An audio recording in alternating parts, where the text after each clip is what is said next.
não só física, mas a vida espiritual que temos em Ti. Te agradecemos, ó Deus, porque por elas, ó Deus, tanto a vida física quanto espiritual, podemos Te adorar, nos submetendo ao Teu senhorio, à Tua palavra. E, Pai, obrigado pela oportunidade que o Senhor nos dá de fazermos isso como igreja, como irmãos, como membros do mesmo corpo. Pai, para isso pedimos que o Senhor como cabeça, o Senhor Jesus como cabeça da igreja, nos dirija, ó Pai, e o Teu Santo Espírito nos ensine. Obrigado por esse tempo e guarda-nos, ó Pai, para que possamos juntos, ó Pai, entender pela Tua palavra quem o Senhor é, qual a obra do Senhor Jesus nas nossas vidas, que se reflete, ó Pai, em aspectos espirituais, mas nos aspectos também do nosso dia a dia, como o trabalho que estamos vendo, Pai. Algo tão precioso que o Senhor nos deu para adorá-lo a cada instante. Pedimos que o Senhor nos ensine mais esta tarde e guarde a cada um, Pai, em nome do Senhor Jesus. Amém. Boa noite. Vamos então retomar o nosso estudo e vamos avançar hoje para a visão, né? Vimos e vamos terminar a missão para entrarmos hoje na qual a nossa visão. E vocês lembram que a missão, enquanto a missão é o porquê, a visão é onde, né? E os valores é como. Então, o porquê vivemos, qual o propósito das nossas vidas, aonde queremos chegar e quais serão os valores ou qual é a base que nós vamos usar para chegarmos onde nós queremos chegar, de acordo com o propósito que Deus nos deu. Então, esse é o objetivo desse estudo. Evidentemente que nós estamos vendo isso, desculpa, sobre o aspecto do trabalho, mas considerando o trabalho como uma adoração e a nossa vida de adoração, esse tema missão, visão e valores, eles se misturam com o nosso trabalho e a nossa vida, né? Vocês vão lembrar que quando nós lemos o termo, né, lá no hebraico, para cultivar o jardim, vocês lembram que é abade? Abade está relacionado a servir uns aos outros, que é adorar a Deus, e adoramos a Deus servindo uns aos outros, né? Nós vimos que isso é um estilo de vida. Isso é a nossa adoração. Nós não vamos num dia específico fazer, podemos até fazer isso aos domingos juntos, né? Mas isso é o reflexo daquilo que vivemos no dia a dia. E como vivemos no dia a dia? Mediante o trabalho. E vocês lembram que trabalho é toda a atividade que Deus nos dá. Seja ela remunerada ou não, seja ela contratual ou não, seja ela em casa ou fora de casa, é a atividade que Deus nos dá. Portanto, esse tema missão, visão e valor, eles são objetos relacionados ao nosso trabalho, mas também tem a ver com a nossa vida, porque esses temas se misturam, né? Esses temas se entrelaçam. Trabalho e viver a vida, eles são temas que caminham juntos. Então, nós vimos na semana passada que missão é a razão do existir, a visão é o que se deseja ser e valores a convicção que se baseiam nas nossas escolhas para atingir o onde queremos chegar mediante o propósito de vida que Deus nos dá, né? E nós vimos o tema da missão. E a missão é a razão do existir. E aqueles que tiveram oportunidade de terça-feira participar conosco do estudo, pudemos aprofundar um pouquinho mais no tema quando Jesus disse: dai a César o que é de César e a Deus o que é de Deus, né? Vocês lembram que nós vimos que esse tema, Jesus não fez nenhuma relação em dar a Deus recursos financeiros, né? Mesmo porque, se ele está falando, me traga uma moeda que reflita, quem que ele está refletindo? Está refletindo a César? Então dá a César o que reflete a imagem dele. Agora, não tem nenhuma moeda que reflete Deus. Portanto, Jesus não estava falando de qualquer outra parte ou uma parte do dinheiro para Deus, porque nenhuma moeda refletia a Deus. O que Jesus está dizendo ali, dê a Deus aquilo que reflete a Deus. E quem reflete a Deus somos nós, eu e você, que fomos criados à sua imagem e semelhança. E aí, na terça-feira, nós desenvolvemos um pouco esse aspecto de propósito de vida. E nós vimos que aquilo que nós desenvolvemos na terça-feira está relacionado com esses dois objetivos. E glorificar a Deus, como é que nós glorificamos a Deus, né? Se no Antigo Testamento quem foi feito para glorificar a Deus foi a nação de Israel, né? E Deus a chama de suas testemunhas, né? Que a nação de Israel era testemunha de Deus. Nós vimos em Atos 1:8 que hoje a igreja foi destacada para ser testemunha de Deus. Eu não estou dizendo aqui que a igreja tomou o lugar de Israel. Israel é Israel, a igreja é igreja, são judeus e gentios que Deus chamou para fora para constituir a igreja, como diz lá em Gálatas, Efésios, né? Mas o ponto é, se Israel era testemunha lá e hoje nós somos o canal de bênção para a humanidade e somos testemunhas aqui, o que é glorificar a Deus? Glorificar a Deus não é mostrar quem somos. Nós não falamos para os outros de que como somos melhores ou piores do que ontem, não. Nós vamos mostrar, através daquilo que Deus fez na nossa vida, quem Ele é. Isso é glorificar a Deus, isso que é testemunhar a respeito de Deus. E como fazemos isso? Servindo aos outros, como Jesus o fez, né? Vimos isso, vimos todos esses textos, e nós paramos exatamente aqui em João capítulo 15, versículo 8. Vamos abrir lá para João capítulo 15, versículo 8. Que diz assim: nisto é glorificado meu Pai, em que deis muito fruto, e assim vos tornareis meus discípulos. Portanto, Deus é glorificado quando o nosso testemunho produz resultado. Fruto é resultado, né? Portanto, quando nós produzimos um resultado. E quais são esses resultados? E aí paramos aqui domingo passado. Nós só citamos, mas nós vamos ler os textos. Então, quais frutos que agradam a Deus? E nós temos frutos relacionados a, levarmos pessoas a Cristo e sermos vasos de barro, aonde o seu conteúdo é precioso, né? Quando Paulo usa essa figura. Nós produzimos frutos quando Deus transforma o nosso caráter, e nós produzimos frutos pela conduta que Deus nos transforma depois de novas criaturas. Então vamos abrir para Romanos capítulo 1, versículo 13 a 15. Vejam lá. Romanos 1, 13 a 15.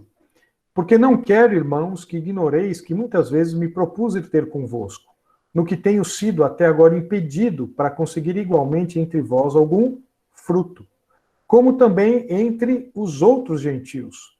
Pois sou devedor tanto a gregos como a bárbaros, tanto a sábios como a ignorantes. Por isso, quanto está em mim, estou pronto a anunciar o evangelho, também a vós outros em Roma. E aí ele diz o evangelho, pois não me envergonho do evangelho, porque o evangelho é o poder de Deus, enfim. Então aqui Paulo, Deus usa Paulo para nos mostrar que frutos para Deus, frutificar para Deus, significa levar o evangelho, pregar o evangelho, que é o poder de Deus, né? Vamos para Romanos 6, que está aí perto, depois a gente vai para Gálatas, para ver conduta. Vamos para Romanos 6, capítulo 6, versículo 21. Romanos capítulo 6, versículo 21. Vamos ler o 20. Porque quando éreis escravos do pecado, estáveis isentos em relação à justiça. Naquele tempo, que resultados colhestes? Somente as coisas de que agora vos envergonhais, porque o fim delas é morte. Agora, porém, libertados do pecado, transformados em servos de Deus, tendes o vosso fruto para a santificação e, por fim, a vida eterna. Portanto, os resultados daqueles que foram libertos do pecado, têm um fruto para a santificação. Conduta.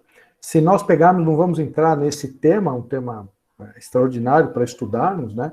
Mas lembrem de 1 Pedro, quando Deus diz, sede santos, porque eu sou santo. E o que ele diz, a continuação desse texto? Sede santos em todo o vosso procedimento. Portanto, aspectos relacionados à santidade têm a ver com procedimento, que tem a ver com conduta, com o nosso dia a dia. E essa nossa conduta será modificada como resultado da santificação que Deus fará em nós. Vamos para Filipenses capítulo 1. Filipenses capítulo 1, versículo 9. Em relação à conduta ainda. E também faço esta oração, que o vosso amor aumente mais e mais em pleno conhecimento e toda percepção, para aprovardes as coisas excelentes e serdes sinceros e inculpáveis para o dia de Cristo, cheios do fruto de justiça, o qual é mediante Jesus Cristo para a glória e louvor de Deus. Fruto, resultado, resultados de justiça mediante Cristo Jesus. Perceberam? Percebemos então quais são os frutos que aquele ramo que permanece da árvore dará. E quanto mais ele der, mais será glorificado a Deus, que é o objetivo pelo qual tanto Israel foi criado, como nós da igreja fomos criados. Né? São frutos relacionados a pessoas que o Senhor nos usa, como o seu martelo, o seu serrote, a sua chave de fenda, para que ele, como o construtor, vá buscar pessoas e transformar pessoas. Então, quais frutos? O evangelho sendo pregado para vidas serem transformadas. Quais frutos? Conduta, né? Mediante a santificação. Sede santos em todo o vosso procedimento, né? E caráter, que é Gálatas 5. Vamos para Gálatas capítulo 5. Alguns já sabem esse texto decorado, né? E vejam que todos os aspectos relacionados ao fruto que é produzido pelo Espírito, eles são aspectos relacionados ao caráter, né? A essência, aquilo que somos. Então vejam lá, mas o fruto do Espírito é amor, alegria, paz, longanimidade, benignidade, bondade, fidelidade, mansidão, domínio próprio. Contra essas coisas não há lei. Então percebam que Deus é glorificado quando produzimos muito fruto. Quais frutos? Frutos relacionados a pessoas que levamos a Cristo, ao nosso caráter que está sendo transformado e amoldado no caráter de Cristo, e a nossa conduta que vai refletir o nosso caráter. Isto é uma vida que glorifica a Deus. Isto é uma vida que glorifica a Deus, no ambiente em que Ele nos colocou para adorá-lo. Seja numa empresa, seja em casa, seja com qualquer atividade que nós fizermos, estes frutos glorificam a Deus. Isto está relacionado à missão e o propósito pelo qual nós fomos criados. Como produzir esses frutos? João capítulo 15, vamos voltar para lá. João capítulo 15. E aqui é importante, é fundamental nós entendermos esse aspecto. Alguns de vocês já ouviram eu falar isso, né? Notem que nós muitas vezes ficamos muito voltados para o fruto, não é verdade? Eu tenho que ter amor, eu tenho que ter paz, eu tenho que ter longanimidade, eu tenho que fazer isso, eu tenho que dar aquele resultado, ou a minha conduta precisa mais. Veja, o ramo, ele não se ocupa em produzir frutos, mesmo porque ele não consegue produzir nenhum desses frutos. O ramo, ele só vai produzir fruto se ele estiver ligado, no caso aqui, à videira. Ele só vai produzir fruto se ele estiver ligado à árvore. Portanto, aqui em João 15, de 1 a 17, ele diz que as condições para que os frutos sejam produzidos é estar nele. E estar nele é aquele que nasceu de. Permanecer nele, pela palavra. E estar limpo pela palavra. Portanto, aqui, não é que nós devemos amar, eu preciso ser alegre, eu tenho que ter paz em qualquer circunstância. Não.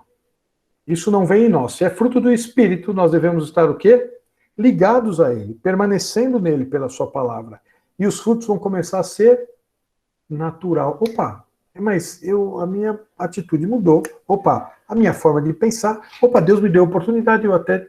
Eu falei de Jesus para alguém que Deus permitiu que se aproximasse e assim por diante. Né? E quais os estágios da produção desses frutos? Né?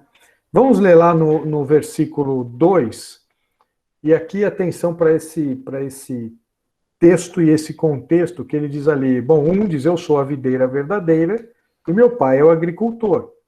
Todo ramo que estando em mim não der fruto, ele o corta. E todo o que dá fruto limpa, para que produza mais fruto. Só um tema interessante aqui, essa palavra no original do versículo 2, ele o corta, é uma palavra que é no grego airo, né? Vamos rapidamente, deixa o dedo aqui, vamos só para Atos capítulo 4, versículo 24, eu só peguei 2 textos, depois vocês podem ver Apocalipse 10, mas só para vocês verem o sentido dessa palavra, né? Ele diz ali no capítulo 4, versículo 24 de Atos.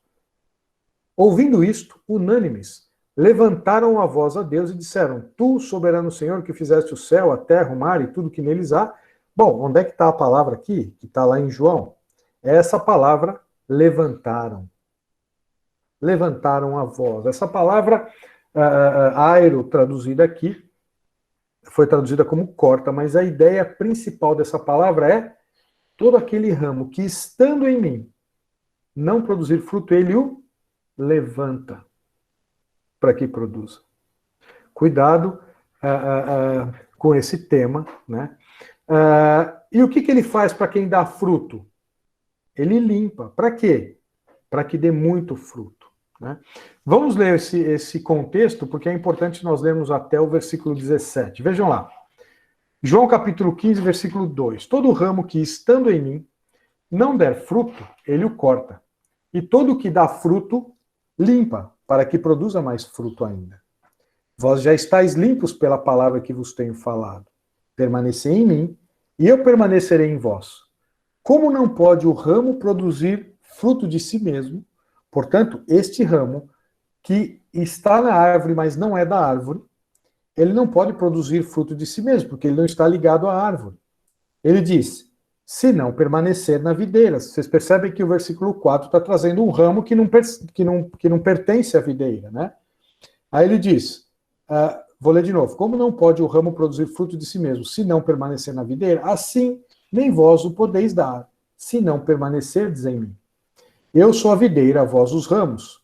Quem permanece em mim e eu nele, esse dá muito fruto, porque sem mim nada podeis fazer. Um ramo desligado da videira, nenhum fruto pode produzir, porque o fruto não é do ramo, o fruto é da árvore.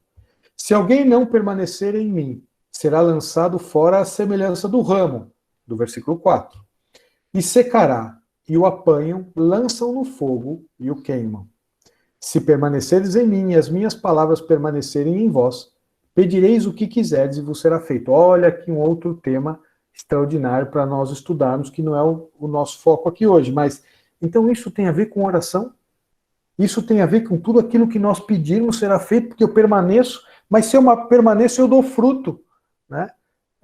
Vejam que interessante como está ligado no fato de tudo que nós pedirmos será feito, como diz João 14. João 14, 13. Tudo que nós pedimos será feito. Mas de quem? Daquele que permanece na videira, né? Daquele que permanece na árvore. Vejam lá, versículo 8. Nisto é glorificado meu Pai, em que deis muito fruto, e assim vos tornareis meus discípulos.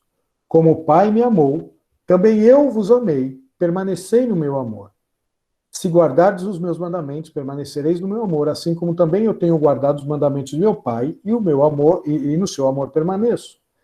Tenho-vos dito estas coisas para que o meu gozo esteja em vós, e o vosso gozo seja completo. Um outro aspecto de permanecer na videira, ter uma alegria completa. Mas isso não é o fruto de Gálatas 5? Portanto, se eu permaneço e o Deus produzir, ele vai produzir alegria. e uma alegria completa, né? E o meu mandamento é este, que vos ameis uns aos outros, assim como eu vos amei. Ninguém tem maior amor do que este, de dar a alguém a própria vida em favor dos seus amigos. Vós sois meus amigos, se fazeis o que vos mando. Vejam agora do 15 ao 17. Já não vos chamo servos, porque o servo não sabe o que faz o seu senhor, mas tenho-vos chamado amigos, porque tudo quanto ouvi de meu Pai vos tenho dado a conhecer. Não fostes vós que me escolhestes a mim. Pelo contrário, eu vos escolhi a vós outros. Olha aqui, ó, propósito de vida. E vos designei para que vades e deis fruto, e o vosso fruto permaneça, a fim de que tudo quando pedirdes ao Pai em meu nome, ele vos conceda. Isto vos mando, que vos ameis uns aos outros. Perceberam? Perceberam que Deus os escolheu por um objetivo, Deus nos escolheu e designou a fim de quê? Né? Para darmos fruto. E ele diz aqui, para nós terminarmos esse ponto, sem mim nada podeis fazer. Aqui, lembrem que eu tenho comentado com vocês, nós estamos aqui num voo panorâmico desses assuntos, né?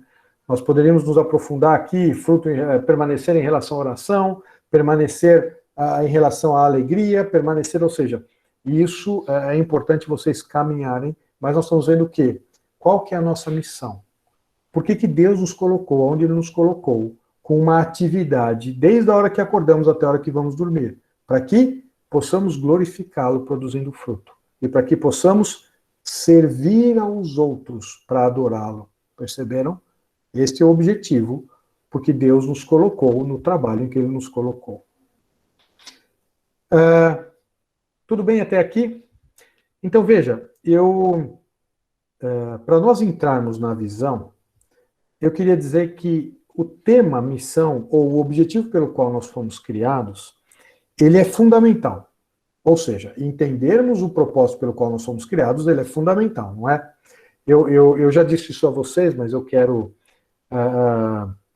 recordar que quais são os 2 dias mais importantes da nossa vida. Vocês lembram disso, não?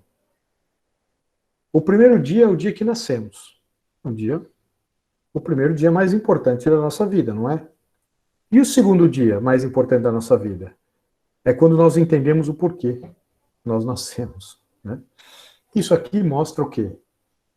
O porquê que nós estamos, o que nós estamos fazendo aqui. O porquê nós existimos. Então, o que nós vimos até agora é fundamental para nós entendermos aonde que Deus nos coloca, por que Ele nos coloca, de que forma Ele nos coloca, até quando Ele nos coloca, porque em determinado momento Deus vai falar, agora eu vou te tirar daí e vou te colocar em outro lugar. Né? Agora, da mesma forma como entendermos a missão e o propósito pelo qual Deus nos colocou onde Ele nos colocou, é essencial nós sabermos e entendermos qual é a nossa visão, ou aonde que vamos chegar. Qual é o limite do horizonte que nós temos, né? E lembram que visão aqui é o que se deseja ser. Até onde nós vamos chegar? E aqui, tão importante, se missão é fundamental, a nossa visão é essencial para a nossa vida. Para a nossa vida com Deus, a nossa vida no trabalho, a nossa vida pessoal, a nossa vida em todas as esferas qual é a nossa visão. Então vamos começar esse assunto hoje e vamos terminar, se Deus permitir, domingo que vem. E vejam, e eu queria trazer aqui algo muito importante. Por que a visão é tão essencial quanto a nossa missão? Por que a visão ela é tão importante quanto a razão pela qual nós existimos e estamos respirando hoje? Porque olhem aqui, ó. A nossa visão e conhecimento do futuro e nosso posicionamento em relação aos acontecimentos que estão por acontecer determinam como nós vivemos o presente. Opa, então esse tema de visão é muito importante. Aonde eu estou colocando, vamos chamar aqui numa linguagem, talvez aqui profissional, qual é a minha meta? Né? Aonde eu quero chegar em determinado tempo?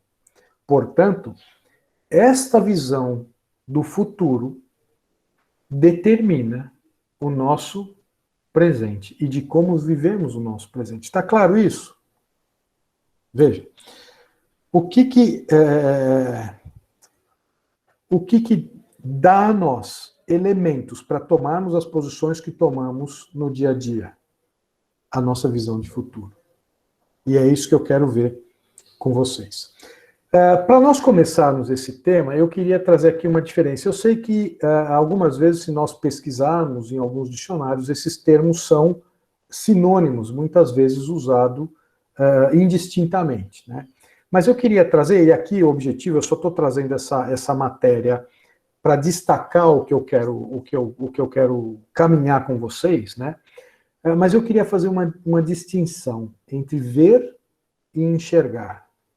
Veja que interessante. Ver e enxergar acionam regiões diferentes do cérebro, diz estudo. Foi uma descoberta que foi feita por um exame de ressonância magnética e o próprio autor da pesquisa se diz surpreso com o resultado. Vejam aqui. Ver um objeto, prestando atenção a ele e simplesmente enxergá-lo envolvem duas áreas diferentes do cérebro. Para o cientista Masataka Watanabe, ver está em aprofundar sua visão sobre o objeto visto e analisá-lo mais de perto. Já enxergar é apenas olhar, sem avaliar com mais cuidado aquilo que se está enxergando. Então eu queria aqui colocar essas duas palavras em aspectos diferentes. Eu queria colocar que a visão está relacionada a determinado aspecto e o enxergar está relacionado a um outro aspecto. Aqui, evidentemente, que nós não vamos entrar aqui em todo esse estudo, mas eu quero trazer para vocês, em um texto que eu trago aqui, 2 Coríntios capítulo 4, versículo 18. Para nós começarmos a entender qual a nossa visão. Ou seja, nós estamos enxergando ou nós estamos vendo? Porque, veja, nós podemos ver sem enxergar. E nós podemos enxergar sem ver. Perceberam? 2 Coríntios capítulo 4, versículo 18, diz assim: sendo assim, fixamos nossos olhos não naquilo que se pode enxergar, mas nos elementos que não são vistos, pois os visíveis são temporais, ao passo que os que se não veem são eternos. A morada eterna do cristão. Aqui eu queria fazer uma distinção para nós entendermos até onde vai a nossa visão. Lembrem que a nossa visão do futuro, de onde nós queremos chegar, vai determinar o nosso presente. Portanto, as nossas ações que fazemos no dia a dia, relacionadas a onde Deus nos colocou no nosso trabalho, está relacionado com a nossa visão de futuro. E qual que é a nossa visão de futuro? A nossa visão de futuro é aquilo que nós enxergamos apenas e tão somente? Ou nossa visão de futuro está relacionado com as coisas que nós não enxergamos? Perceberam? Porque se as nossas ações hoje, presentes, estão relacionadas às coisas que enxergamos, talvez o nosso objetivo de vida vai ser conquistar a maior posição na empresa que nós trabalhamos. Ou ganhar o maior número de recursos financeiros com os negócios e propostas e contratos que temos. Se a nossa visão for apenas aquilo que enxergamos, o nosso limite vai ser as coisas horizontais. Agora, se a nossa visão estiver relacionada com as coisas que nós não vemos, elas vão transcender talvez até aqui, uma carreira, talvez de 30, 35, 40 anos, em determinada empresa, negócio, seja você empresário, seja você um empregado ou um profissional bem-sucedido, com uma carreira brilhante, perceberam? Num aspecto de visão, e vamos definir esses termos de visão com aquelas coisas que nós não enxergamos. e são eternas, com enxergar aquelas coisas materiais e temporárias. Percebemos? Esta visão vai determinar o nosso presente, até onde nós vamos caminhar. Deixa eu dar alguns exemplos para vocês. Vamos para Números capítulo 13. E aqui nós vamos ver uma diferença entre enxergar e ter uma visão. Números capítulo 13. Aqui eu vou passar, eu não vou reprisar, é uma história que todos vocês conhecem, né? Sobre os 12 espias. Lembraram dos 12 espias? Né? Os 12 espias, um de cada tribo, e lá no capítulo 13, versículo 6, tinha um da tribo de Judá chamado Caleb. E no versículo 8, um outro da tribo de Efraim chamado Oséias, que no versículo 16, Moisés deu o nome de Josué. Dentre os 12, nós tínhamos ali Caleb e Josué. E eles foram para o mesmo lugar. Eles foram para o mesmo lugar e viram as mesmas coisas. Né? E no capítulo 13, versículo 25, diz: ao cabo de 40 dias voltaram de espiar a terra. Os 12, que viram a mesma coisa, estiveram nos mesmos lugares pelo mesmo tempo, e os 12 voltam. E eu quero ler para vocês do versículo 25 ao 33. O 25 lemos, vamos ler o 26. Depois que eles voltaram, diz assim: caminharam e vieram a Moisés, e eu vou pular o 30 de propósito, porque nós vamos ver no outro aspecto. Nós vamos ler do 26 ao 33, pulando o 30. Vejam lá. Caminharam e vieram a Moisés e a Arão e a toda a congregação dos filhos de Israel no deserto de Parã e Cádiz, e deram-lhe conta a eles e a toda a congregação, e mostraram-lhe o fruto da terra. Lembram que eles trouxeram fruto, um cacho de uva no ombro, com uma vara, né? Um pôs no ombro, outro pôs no outro, de tão grande que era, e eles trouxeram e mostraram ali o fruto que viram. Versículo 27, relataram a Moisés e disseram: fomos à terra, aqui nos enviaste, e verdadeiramente mana leite e mel. Este é o fruto dela. Deus falou que manava leite e mel. E vou dizer, é verdade. Olha aqui o fruto. Foi isso que eles disseram. O povo, porém, que habita nessa terra é poderoso, e as cidades muito grandes e fortificadas. Também vimos ali os filhos de Enaque. Os amalequitas habitam na terra de Neguebe. Os heteus, os jebuseus, os amorreus habitam na montanha. E os cananeus habitam ao pé do mar e pela ribeira do Jordão. Vejam, eles falaram assim, a terra mana leite e mel, exatamente do jeito que Deus falou que era. Mas, deixa eu dizer uma coisa a vocês, Moisés e ao povo, os 10 disseram, mas eu acho que Deus esqueceu de falar que lá tem gigantes. E eles habitam em todos os lugares, viu? Eles habitam no pé da montanha, em cima da montanha, em volta da montanha, tem todos os gigantes lá. E vou dizer, lembra aqueles gigantes? Os ferezeus, né? Os heteus, os amorreus, e o menorzinho ali, o jovenzinho lá, deve ter uns 3,5 metros. A terra mana leite e mel. Mas Deus esqueceu de falar um detalhe para nós. Quem habita lá. E vejam o versículo 31. Pulamos o 30, já vamos voltar nele. Porém, os homens que com ele tinham subido disseram: não podemos subir contra aquele povo, porque é mais forte do que nós. E diante dos filhos de Israel infamaram a terra que haviam espiado, dizendo: a terra pelo meio da qual passamos a espiar é terra que devora os seus moradores. E todo o povo que vimos nela são homens de grande estatura.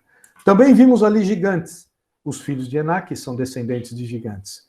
Prestem atenção aqui, E éramos aos nossos próprios olhos como gafanhotos, e assim também o éramos aos olhos deles. Percebam que aqui nós temos um exemplo daquilo que 10 espias enxergaram. E o que eles enxergaram? Aquilo que eles viram. E o que eles viram? Uma terra que manava leite e mel. Uma terra com um fruto extraordinário. Mas eles viram também o quê? Gigantes. E eles se viram como gafanhotos. Éramos como gafanhotos. E eles nos viam como gafanhotos também. Só que nós tínhamos duas pessoas ali, Josué e Caleb, que enxergaram as mesmas coisas que eles enxergaram, mas tiveram uma visão diferente. Portanto, muitas vezes nós podemos enxergar o que todos enxergam, mas devemos ver o que poucos veem. Vamos caminhar. Versículo 30, e vamos voltar lá para o versículo 30 do capítulo 13. Então Caleb fez calar o povo perante Moisés e disse: Eia, subamos e possuamos a terra, porque certamente prevaleceremos contra ela. Mas por quê? Ele não viu os gigantes? Qual foi a percepção que ele teve, diferente da dos 10, Josué e Caleb? Vamos ler versículo 6 do capítulo 14. E Josué, filho de Num, e Caleb, filho de Jefoné, dentre os que espiaram a terra, rasgaram as suas vestes e falaram a toda a congregação dos filhos de Israel, dizendo: a terra pela qual, pelo meio da qual passamos a espiar, é terra muitíssimo boa. Se o Senhor se agradar de nós, então nos fará entrar nessa terra e nola dará, terra que mana leite e mel. Versículo 9, prestem atenção aqui.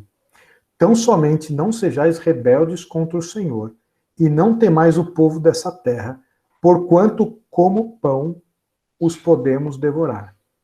Retirou-se deles o seu amparo, o Senhor é conosco, não o temais. Não vamos continuar na história, vocês conhecem bem essa história, e percebam que, apesar de terem enxergado as mesmas coisas, Josué e Caleb teve uma visão. Eles viram algo diferente, baseado em coisas que não podiam enxergar, mas em coisas que tinham recebido a informação que seria. Perceberam? Perceberam? Esse aspecto é muito importante para nós entendermos qual é a nossa visão. Lembrem que a nossa visão do futuro vai determinar as nossas ações no presente. E se as nossas ações no futuro forem limitadas àquilo que vemos e às circunstâncias, possivelmente as nossas ações no presente serão tão limitadas quanto aquilo que estamos enxergando. Agora, se a nossa visão do futuro estiver relacionada em coisas que não enxergamos, mas em informações que temos, a nossa realidade presente será muito mais estendida e com um propósito muito maior do que, permitam-me usar a expressão, do que alguns propósitos medíocres, e medíocres no sentido de mediano aqui, né, que temos no dia a dia. Percebemos como é muito importante entendermos o porquê nós fomos criados e existimos, mas é tão importante quanto termos a visão correta, que vai determinar os nossos atos no presente. Se a nossa visão for baseada naquilo que enxergamos, talvez o nosso objetivo de vida seja chegar a presidente da empresa, ou ter a nossa empresa como a empresa do ano, ou batermos recordes atrás de recordes de faturamento e lucro das nossas empresas. Talvez isso esteja baseado naquilo que enxergamos. É tão mediano ou tão medíocre quanto resultados temporais, resultados que vemos. Mas se a nossa visão estiver relacionada com aquelas informações que temos de coisas que não vemos, a nossa vida presente pode ter uma outra perspectiva. Vocês querem ver que interessante?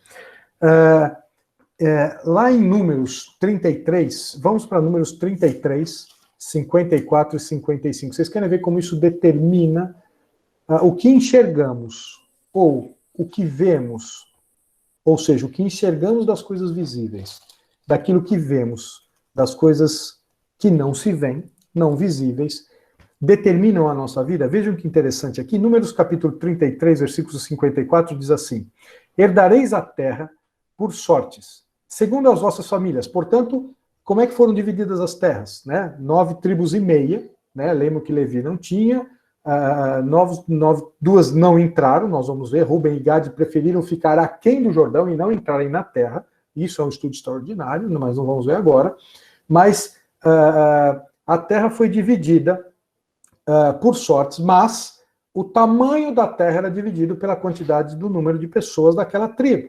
Então diz assim: herdareis a terra por sorte, segundo as vossas famílias.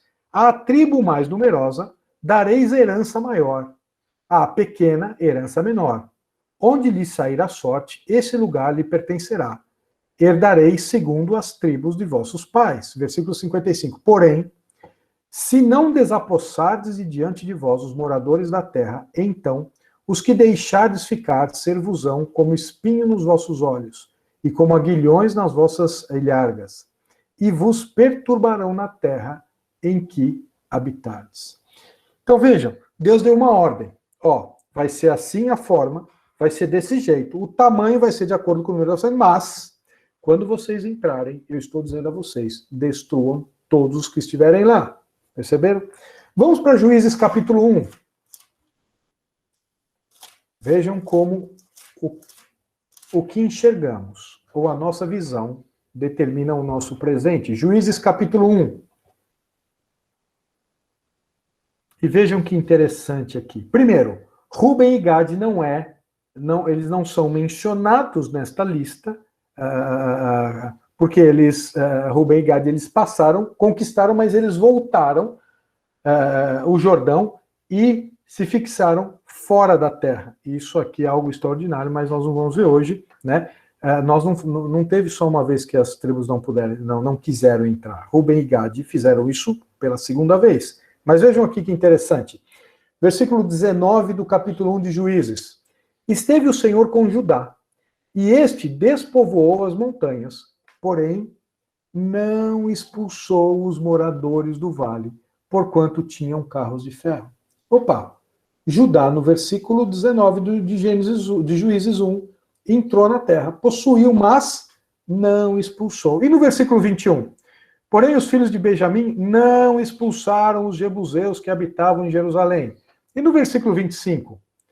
Mostrando-lhe ele a entrada da cidade, feriram a cidade ao fito da espada. Porém, aquele homem e toda a sua família deixaram ir, que foi quem? Os da casa de José. E no versículo 27? Manassés não expulsou os habitantes. E 29? Efraim não expulsou os cananeus. E Zebulon, versículo 30? Não expulsou os habitantes de Quitron. E Aser não expulsou os habitantes. E Naftali, versículo 33? Não expulsou os habitantes. E 34? Os amorreus arredaram os filhos de Dan até as montanhas e não os deixaram descer ao vale. A única referência que nós não temos é de Issacar. Todos os outros, com exceção de Ruben e Gad, que não entraram, eu pus Gabe aqui, é Gad, né? Todos os outros entraram, mas não expulsaram. Interessante, todos aqueles representantes das tribos que disseram, baseado naquilo que enxergaram. Mas olha que interessante o versículo 20 do capítulo 1 de Juízes. Quem foi o único que expulsou? Versículo 20 do capítulo 1. E como Moisés o dissera, deram Hebrom a Calebe, e este expulsou dali os 3 filhos de Enaque. Que interessante. Uma visão que determinou o presente de alguém que depositou fé na informação que havia recebido. E aqui eu quero caminhar com vocês, dizendo que a nossa visão, ela deve ser fundamentada nas coisas que se não veem. Vejam lá. Se a visão se baseia no que é invisível, de acordo com 2 Coríntios capítulo 4, versículo 18, porque são as coisas que permanecem, então nós poderíamos dizer que a nossa visão, ao basear-se no invisível, ela então se baseia nas coisas que se não veem? Percebemos aqui? Nós podemos ter a nossa visão, que se baseia em coisas que enxergamos, vamos chamá-la de circunstâncias, aquilo que está à nossa volta, né? Ou nós podemos ter a nossa visão, que se baseia em coisas que se não veem. Portanto, se eu tenho algo que se baseia em coisas que se não veem, a Bíblia traz uma definição para isso. Sabe qual que é? Vamos para Hebreus capítulo 11, versículo 1. Hebreus capítulo 11, versículo 1. Se nós só estávamos até agora passando um voo panorâmico sobre esses assuntos, vocês imaginem se nós entraríamos no termo de fé. Aqui o voo nem é panorâmico, porque talvez não vamos nem sair do chão para estudarmos um tema em que a Bíblia inteira é permeado por esse assunto fé, né? Mas eu quero aqui só trazer alguns elementos e fazer esse contraponto de coisas que enxergamos e coisas que não enxergamos. Qual é a nossa visão? É fundamental. Aonde Deus nos colocou para atuarmos num trabalho, desde amanhã, quando vamos acordar, até a hora que formos dormir, nós temos um trabalho de adoração a Deus, para glorificá-lo servindo aos outros. Qual é a nossa visão? Como é que vai determinar as ações e o meu dia a dia, na segunda, na terça, na quarta? Isto está relacionado com a visão que temos. Se a visão que temos é aquilo que enxergamos, talvez o nosso objetivo máximo vai ser fechar um contrato para nós batermos a meta do mês.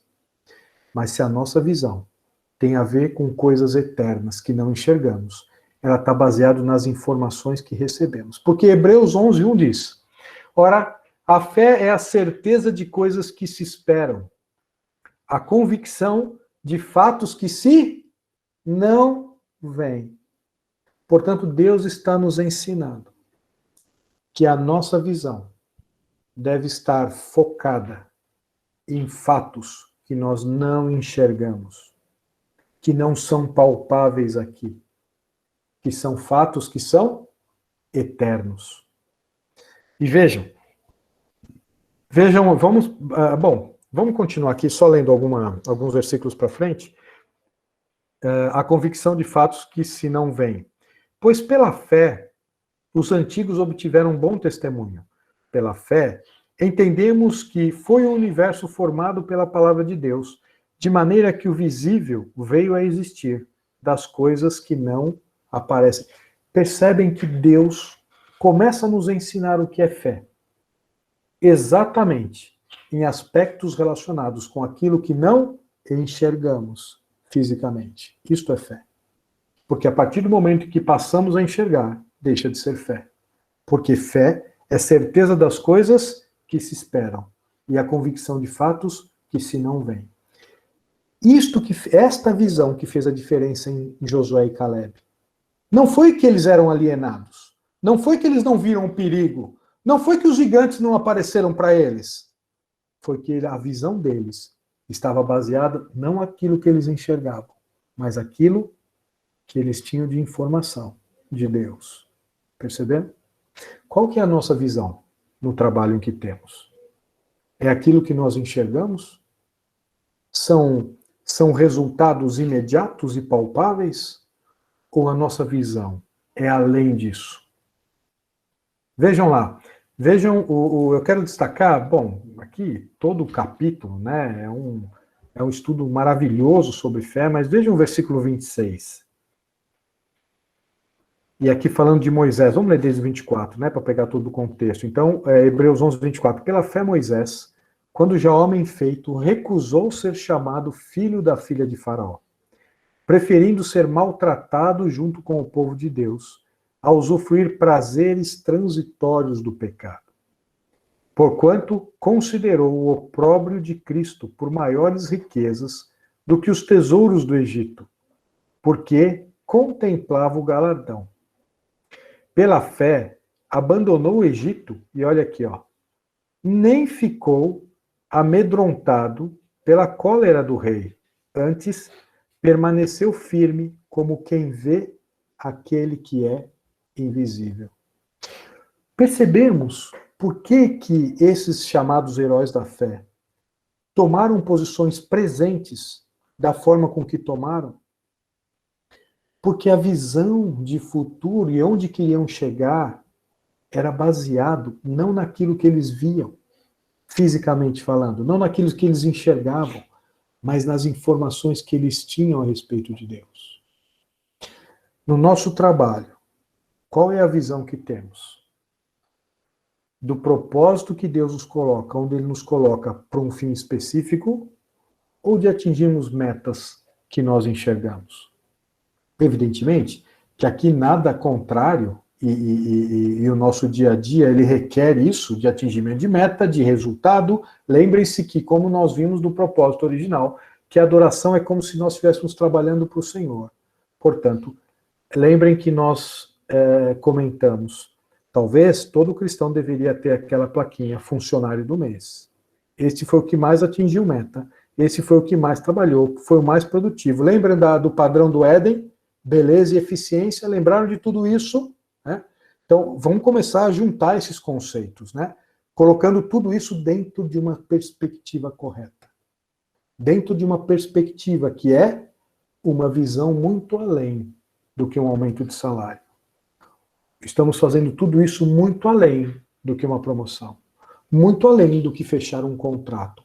Portanto, se é muito além do que isso, se nós fecharmos, maravilhoso. Se nós não fecharmos, maravilhoso. Porque o nosso propósito está baseado nas coisas que nós não vemos. Maravilhoso quando Deus nos dá uma posição e um trabalho, e maravilhoso quando Deus nos deixa desempregado ou o nosso patrão nos manda embora.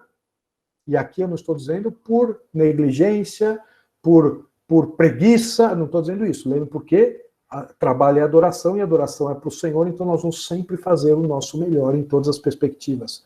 Mas mesmo assim, podemos ser contemplados por circunstâncias alheias e sermos desligados. E qual que é a nossa visão? É um fim em si mesmo? É a coisa que enxergamos? Como é que vai ser no dia seguinte? Ou a nossa visão são nas coisas eternas?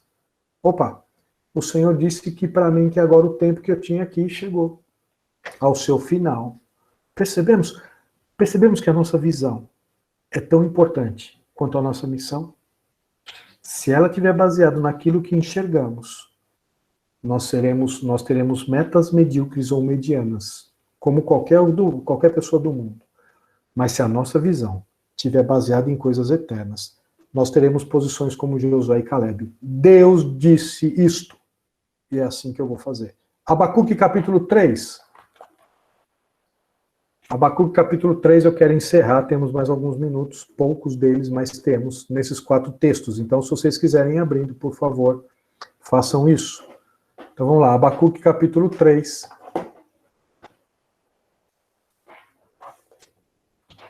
Versículo 17. Um texto conhecido de todos, mas aqui mostra a diferença de olharmos as coisas, de enxergarmos as coisas, ou de termos a visão correta.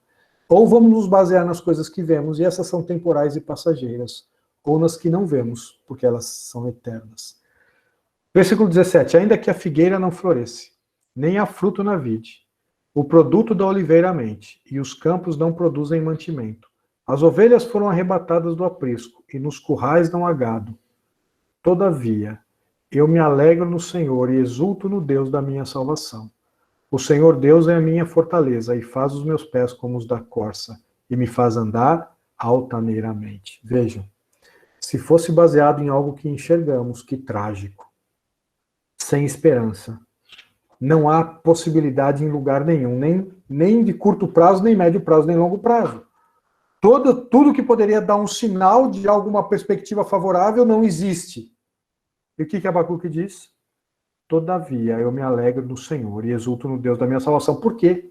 Porque ele era alienado à realidade?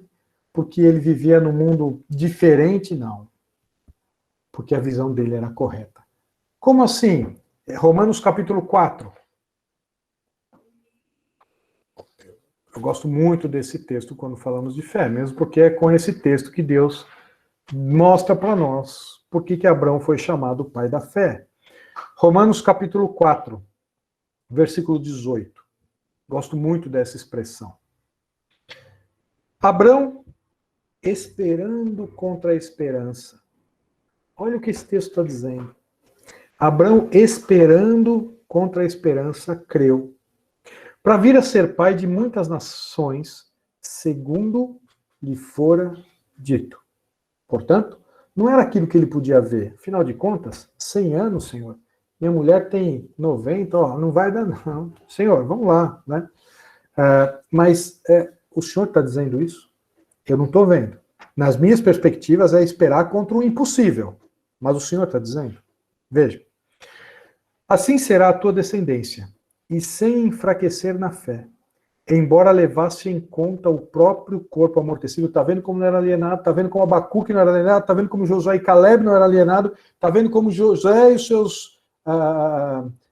não era alienado? Está vendo como Daniel e os seus amigos não eram alienados? Conheciam a realidade, sabiam as limitações, sabiam as circunstâncias, mas a visão deles era naquilo que não se podia ver. Somente com essa visão daquilo que nós não podemos ver e dos nossos objetivos eternos é que a nossa missão vai fazer sentido. Aonde Deus nos colocar, no tempo que Ele nos colocar. Voltando para o texto. e sem enfraquecer na fé, embora levasse em conta o próprio corpo amortecido, sendo já de 100 anos e a idade avançada de Sara, não duvidou da promessa de Deus, por incredulidade, mas pela fé se fortaleceu, dando glória a Deus, estando plenamente convicto de que ele era poderoso para cumprir o que prometera. Pelo que isto lhe foi também imputado para a justiça. E não somente por causa dele está isto escrito, lhe foi levado em conta, mas também por nossa causa, para que eu e você tenhamos a visão correta. Posto que a nós igualmente nos será imputado, a saber, a nós que cremos naquele que ressuscitou dentre os mortos, a Jesus nosso Senhor, o qual foi entregue por causa das nossas transgressões e ressuscitou por causa da nossa justificação. Aonde está baseada a nossa visão? Naquilo que vemos ou naquilo que Deus está dizendo? 1 Samuel, capítulo 13. 1 Samuel, capítulo 13, aqui é um contraponto, por isso que está marcado de verde aqui. Lembram que nós colocamos em vermelho a visão e em verde o enxergar, né? Vejam aqui, quem enxergou e tomou decisões baseadas naquilo que enxergou e não na visão que tinha, e não naquilo que Deus estava dizendo. 1 Samuel capítulo 13, versículo 12. E eu disse comigo, quando Samuel pergunta a Saul, por que você fez o que você fez? Por que você ofereceu sacrifício? Né? E ele... e aqui,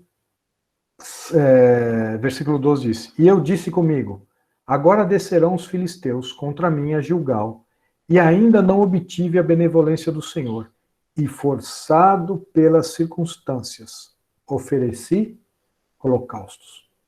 Então disse Samuel a Saul, procedeste neciamente em não guardar o mandamento que o Senhor teu Deus te ordenou, pois teria agora o Senhor confirmado o teu reino sobre Israel para sempre, e já agora não subsistirá o teu reino. O que levou Samuel a agir como agiu? Aquilo que ele viu. Exatamente diferente do que Abacuque. Ele viu as circunstâncias e falou, essas circunstâncias estão me deixando preocupado, essas circunstâncias Deus me respondeu, essas circunstâncias... então... Né? Muito relacionado ao que aconteceu com João capítulo 5. Vamos lá em João capítulo 5. Diz assim, lembra aquele paralítico ali há 38 anos, né? No versículo 5 do capítulo 5 de João, diz, estava ali um homem enfermo havia 38 anos. Jesus, vendo-o deitado e sabendo que estava assim, havia muito tempo, perguntou-lhe, queres ser curado? Olha que interessante a resposta dele. Respondeu-lhe o enfermo, Senhor, não tenho ninguém que me ponha no tanque, quando a água é agitada, pois enquanto eu vou, desce outro antes de mim. Mas Jesus não perguntou isso? Jesus perguntou, você quer ser curado? Percebam que sempre as nossas respostas para Deus estão limitadas às nossas possibilidades. Né? Vejam isso quando Jesus transforma água em vinho. Vejam isso quando Jesus fala com Marta e Maria. Não, Lázaro vai ressuscitar. Ela fala, não, eu sei, Jesus no último dia, né? Eu sei, eu conheço o Antigo Testamento, eu sei que no último dia ele vai ressuscitar. Vocês percebem que se a nossa visão estiver limitada àquilo que enxergamos, os nossos resultados serão medíocres, como não entrar na terra, como os 10 espias que levou todo o povo. Qual é a nossa visão? Perceberam que tão importante quanto a nossa missão, qual é a nossa visão? Estamos baseando nas coisas que enxergamos? Talvez o nosso objetivo vai ser aquela promoção no final do ano. Vai ser aquela carreira que vai durar pouco tempo, né? Talvez alguns anos. Numa posição que talvez dure muito menos que isso, em algumas vezes. E aí nós chegamos no final e falamos assim, mas a vida não valeu a pena. A minha vida profissional pode até ter me levado em algumas posições, mas não valeu a pena. Sabe por quê? Porque nós nos baseamos naquilo que enxergamos. Enquanto Deus diz, a nossa visão deve ser naquelas coisas invisíveis. E para nós termos a nossa visão baseada no invisível, para tomar as decisões do presente, isto necessariamente tem que estar relacionado com as informações que recebemos. Porque a fé vem pelo ouvir, e ouvir a palavra de Cristo. Semana que vem, se Deus quiser, aqui sendo os próximos capítulos, já terminamos por hoje, até pelo horário. Vejam vocês o que nós vamos ver. A nossa visão, ela é horizontal ou ela é vertical? Porque se a nossa nós vamos ver as perspectivas horizontais e as perspectivas verticais. Qual é o resultado que nos leva no dia a dia? Vamos orar? Pai querido, muito obrigado a Deus pela tua palavra. Muito obrigado pela direção que o Senhor nos dá a cada passo da nossa vida, em cada área da nossa vida, Pai.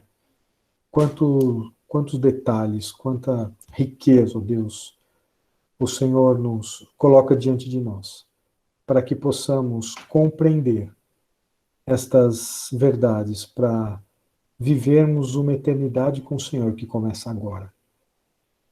Pai querido, pedimos que o Senhor ensine a cada um aqui, fale com cada coração e se mostre, ó Pai, e se revele a cada um de nós, para a glória do Teu nome.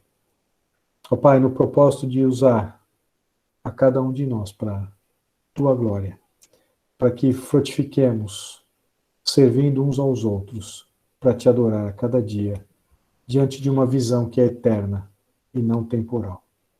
Te agradecemos e pedimos no precioso nome do Senhor Jesus. Amém.